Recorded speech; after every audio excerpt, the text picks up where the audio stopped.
Corona, اور بہت سے لوگ اس سے خوف زدہ ہیں، اور ہر شخص یہ سمجھ رہا ہے کہ شاید وہ مجھے آ کے پکڑ لے گا اور ہم اس بیماری سے دوچار ہو جائیں گے. لیکن بات یہ ہے کہ ایک مسلمان ہر حال میں اور ہر مشکل میں اللہ کی طرف رجوع کرتا ہے، اپنے دین کی طرف رجوع کرتا ہے کہ وہاں اس کو کیا رہنمائی ملتی ہے. تو اس حوالے سے چند باتیں آج آپ کے سامنے کروں گی کہ اس سارے سیناریو میں بحیثیت ایک مومن کے ہمارا رویہ کیا ہونا چاہیے، ہمیں کس قسم کی گفتگو کرنی چاہیے، کس قسم کے خیالات ہمارے ہونے چاہیے، کس قسم کے عملی اقدامات ہونے چاہیے، کیا کرنا چاہیے اور کیا نہیں کرنا چاہیے. سب سے پہلی بات تو یہ ہے کہ مومن ہر معاملے میں اللہ پر بھروسہ کرتا ہے، اور یہ ایمان کا تقاضا ہے. یہ زندگی ایک امتحان ہے اور ہر روز ایک نیا امتحان ہوتا ہے، اور مومن بزدل نہیں ہوتا، مومن بہادر ہوتا ہے، کیونکہ اس کو پتا ہے کہ اس کے ساتھ اللہ ہے. لا تحزن ان اللہ معنا، غم نہ کرو، بے شک اللہ ہمارے ساتھ ہے. تو ہر معاملے میں، چاہے وہ کورونا ہو یا اس کے علاوہ زندگی میں چلنے والی کوئی اور مشکل ہو، آنے والی کوئی پریشانی ہو، ان سب معاملات میں انسان کو اللہ پر بھروسہ کرنا چاہیے اور یہ سوچنا چاہیے کہ سارے معاملات اللہ کے ہاتھ میں ہیں، ہر چیز کی کنجیاں اللہ کے ہاتھ میں ہیں. سورۃ تغابن میں اللہ تعالیٰ فرماتے ہیں ما اصاب من مصیبت الا باذن اللہ ومن یؤمن باللہ یہد قلبہ واللہ بکل شیء علیم. جو مصیبت بھی آتی ہے وہ اللہ کے اذن سے آتی ہے، اللہ کی اجازت سے آتی، اللہ کی مرضی سے آتی، اللہ کی مشیت سے آتی ہے. اور جو شخص اللہ پر ایمان لائے، اللہ پر بھروسہ کرے، اللہ پر توکل کرے، تو اللہ اس کے دل کو ہدایت بخشتا ہے، اس کا دل مطمئن ہو جاتا ہے. اور اللہ ہر چیز کو جاننے والا ہے، اللہ کو سب پتا ہے کہ دنیا میں کیا ہو رہا ہے، کیا صحیح ہے، کیا غلط ہے، کیا نقصان دینے والا ہے، کیا فائدہ دینے والا ہے، کس وقت کس شخص کو کیا چیز پہنچنی چاہیے اور کس وقت کس سے کیا چیز روک لینی چاہیے، کیونکہ تمام معاملات کی تدبیر اللہ کے ہاتھ میں ہے. وہ ہوتا ہے جو اللہ چاہتا ہے اور وہ نہیں ہوتا جو اللہ نہیں چاہتا. اگر اللہ سبحانہ و تعالیٰ کسی کام کے کرنے کا ارادہ کر لے تو اللہ سے بچانے والا بھی کوئی نہیں.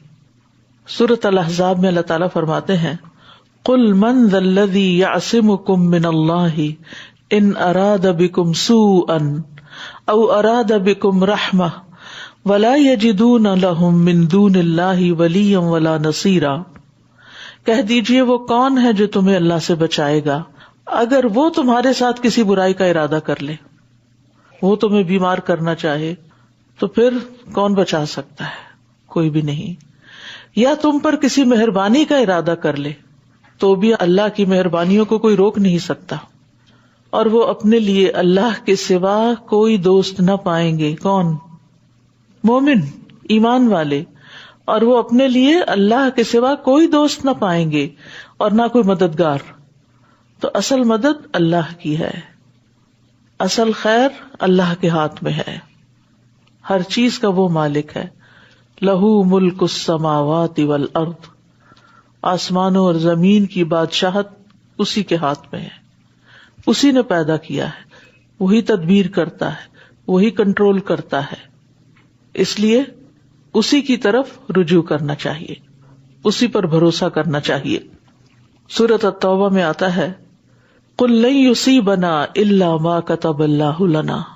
کہہ دیجیے ہمیں کچھ نہیں پہنچے گا، ہم پر مشکل نہیں آئے گی مگر وہی آئے گی جو اللہ نے ہمارے لیے لکھ دی. اور وہ کب لکھی گئی تھی؟ ہماری تقدیریں کب لکھی گئی تھی؟ زمین و آسمان کی تخلیق کے بھی 50,000 سال پہلے. 50,000 سال پہلے کہاں تھے ہم اس وقت؟ ہمارا کوئی وجود بھی نہیں تھا. لیکن اللہ کو پتا تھا کہ فلاں وقت پہ فلاں بندی پیدا ہوگی، اور اس کو پتا تھا کہ اس کو کیا کیا مشکلات آئیں گی اور وہ کن کن بیماریوں سے گزریں گی. تو اتنا پاورفل ہے یہ جملہ. قل، آپ کہہ دیجئے، سب کو بتا دیجئے، لن یصیبنا الا ما کتب اللہ لنا، ہمیں ہرگز کچھ نہیں پہنچے گا مگر وہی جو اللہ نے ہمارے لیے لکھا. ہوا مولانا، وہ ہمارا پروٹیکٹر ہے، وہ ہمارا مولا ہے. وعلی اللہ فلیتوکل المؤمنون، اور مومنوں کو اللہ پر ہی بھروسہ کرنا چاہیے، اللہ پر توکل کرنا چاہیے۔ تکلیف پہنچانا اور تکلیف دور کرنا اللہ کے اختیار میں ہے۔ تکلیف اسی کے اذن سے آتی ہے اور دور بھی وہی کرتا ہے۔ تو اگر وہ ہمیں پروٹیکٹ کر رہا ہے تو چاہے ساری طرف پھیل جائے ہمیں نہیں پہنچے گی۔ تو اصل پروٹیکشن اللہ کی پروٹیکشن ہے۔ اور اسی طرح اگر کسی کو تقدیر کے لکھے کی وجہ سے تکلیف آ گئی تو اس کو دور بھی وہی کرے گا۔ تو تکلیف کے دور کرنے میں بھی اسی کی طرف رجوع کرنا ہے، نہ صرف یہ کہ اس بیماری میں، بلکہ زندگی میں کوئی بھی تکلیف ہو، کوئی بھی پریشانی ہو، کوئی بھی مسئلہ چل رہا ہو، ہم کیا کرتے ہیں؟ لوگوں کی طرف دیکھتے ہیں کون کیا کہہ رہا ہے۔ اور جس طرح آج کل آپ دیکھ رہے ہیں کہ ہر شخص باندھ باندھ کی بولیاں بول رہا ہے، جو دل میں آئے کہہ رہا ہے، طرح طرح کے نسخے بتائے جا رہے ہیں، طرح طرح کی افواہیں پھیلائی جا رہی ہیں، خوف پھیلایا جا رہا ہے، تو یہ مومن کا رویہ نہیں ہو سکتا۔ مومن بغیر تحقیق کے بات نہیں کرتا، مومن بے سوچے سمجھے باتیں نہیں کرتا، مومن ہر سنی سنائی بات پہ یقین نہیں کرتا، کیونکہ کسی شخص کے جھوٹا ہونے کے لیے اتنا ہی کافی ہے کہ وہ ہر سنی سنائی بات کو آگے کر دے، اور بالکل بے بنیاد باتیں جن کے بارے میں کوئی فیکٹس حقیقت میں پتہ ہی نہیں، صرف اسپیکولیشنز، صرف ازمپشنز، صرف سنی سنائی باتیں۔ تو ایسے میں اس سارے پروپیگنڈے سے متاثر ہونے کی بجائے انسان کو یہ سوچنا چاہیے کہ اگر کوئی تکلیف لکھی ہے تو وہ آ کے رہے گی۔ اس سے پہلے کہ وہ آئے مجھے دعائیں کرنی چاہیے کہ اللہ تعالیٰ مجھے اس سے بچا لے، اور اللہ نے دعائیں سن لی تو بچانا بھی اس کے ہاتھ میں، تکلیف دور کرنا بھی اس کے ہاتھ میں۔ سورۃ الزمر میں اللہ تعالیٰ فرماتے ہیں آیت 38، ان ارادنی اللہ بضر هل ہن کاشفات ضرہ او ارادنی برحمت هل ہن ممسکات رحمتہ قل حسبی اللہ علیہ یتوکل المتوکلون۔ اگر اللہ مجھے کوئی تکلیف پہنچانے کا ارادہ کرے تو کیا وہ اس تکلیف کو دور ہٹا سکتے ہیں؟ یا اگر وہ مجھ پہ رحمت کرنا چاہے تو یہ اس کی رحمت کو روک سکتے ہیں؟ کہہ دیجیے مجھے اللہ کافی ہے، اور توکل کرنے والے اس پر ہی توکل کرتے ہیں۔ اس توکل کا فائدہ کیا ہوتا ہے کہ انسان اپنے روز مرہ کے کام روٹین کے مطابق اطمینان کے ساتھ، سکون قلب کے ساتھ جاری رکھتا ہے۔ وہ پینک نہیں کریٹ کرتا، نہ وہ خود ہوتا ہے اور نہ دوسروں کو پریشان کرتا ہے، اور نہ وہ خوف کا شکار رہتا ہے، کیونکہ اس کو معلوم ہے کہ اگر اللہ نے مجھے بچانا ہے تو کچھ بھی نہیں ہونے والا، لہذا مجھے وسوسوں کا شکار نہیں ہونا چاہیے، کیونکہ بہت سا خوف و ہراس صرف وسوسوں کی وجہ سے ہوتا ہے۔ اور اللہ جس کے لیے رحمت کے دروازے کھول دے تو اسے کوئی بند نہیں کر سکتا۔ سورۃ فاطر میں آتا ہے ما یفتح اللہ للناس من رحمت فلا ممسک لها وما یمسک فلا مرسل له من بعدہ وہو العزیز الحکیم۔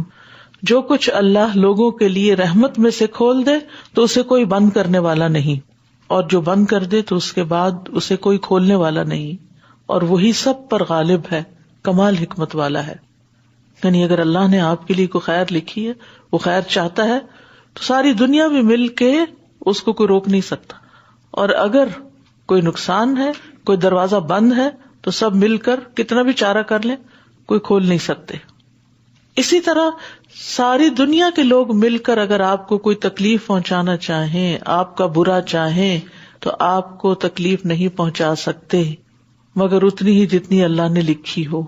اسی طرح نفع بھی کوئی نہیں دے سکتا مگر اتنا ہی جتنا اللہ نے آپ کے لیے لکھا ہے۔ مسند احمد کی روایت میں ہے، نبی صلی اللہ علیہ وسلم نے ابن عباس رضی اللہ عنہ سے فرمایا تھا، وَاعْلَمْ أَنَّ الْأُمَّةَ لَوْ اجْتَمَعُوا عَلَىٰ أَن يَنْفَعُوكَ لَمْ يَنْفَعُوكَ إِلَّا بِشَيْءٍ قَدْ كَتَبَهُ اللَّهُ لَكَ وَلَوْ اجْتَمَعُوا عَلَىٰ أَن يَضُرُّوكَ لَمْ يَضُرُّوكَ إِلَّا بِشَيْءٍ قَدْ كَتَبَهُ اللَّهُ عَلَيْكَ رُفِعَتِ الْأَقْلَامُ وَجَفَّتِ الصُّحُفُ۔ فرمایا جان رکھو اگر ساری امت مل کر تمہیں نفع پہنچانا چاہے تو تمہیں نفع نہیں پہنچا سکتی سوائے اس کے جو اللہ نے تمہارے لیے لکھ دیا، اور اگر وہ سارے مل کر تمہیں نقصان دینا چاہیں تو تمہیں نقصان نہیں پہنچا سکتے سوائے اس کے جو اللہ نے تمہارے لیے لکھ دیا۔ قلم اٹھا لیے گئے، صحیفے خشک کر دیے گئے، لہذا اطمینان سے بیٹھے اور جو کر رہے ہیں اس کو یکسوئی سے اور دل جمعی کے ساتھ کرتے رہیں۔ تو ہمیں کرنا کیا ہے؟ سب سے پہلی بات یہ کہ اللہ کی طرف رجوع، اللہ پر بھروسہ، تقدیر پر ایمان کی تجدید، اپنے امور کو اللہ کے سپرد کرنا اور اللہ سے دعائیں مانگنا۔ سب سے اہم چیز کیا ہے؟ جو ہی خوف آئے، وسوسہ آئے، پریشانی آئے، کوئی نئی خبر سنے، اور خاص طور پر یہ جو خبروں میں اوپر نیچے آتا ہے، اتنی ڈیتھس ہو گئی ہیں، اتنے لوگ مزید متاثر ہو گئے ہیں، فلاں ایئرپورٹ بھی بند ہو گیا، فلاں جگہ جانا بند ہو گئی، تو اس سے اور زیادہ خوف و ہراس پھیلنا شروع ہو جاتا ہے۔ تو جتنا خوف آئے اس سے زیادہ دعا شروع کر دیں۔ رسول اللہ صلی اللہ علیہ وسلم نے فرمایا، بے شک دعا فائدہ دیتی ہے، اس کے بارے میں بھی جو کچھ نازل ہو چکا ہے اور اس کے بارے میں بھی جو نہیں اترا، بس اللہ کے بندو تم پر دعا کرنا لازم ہے۔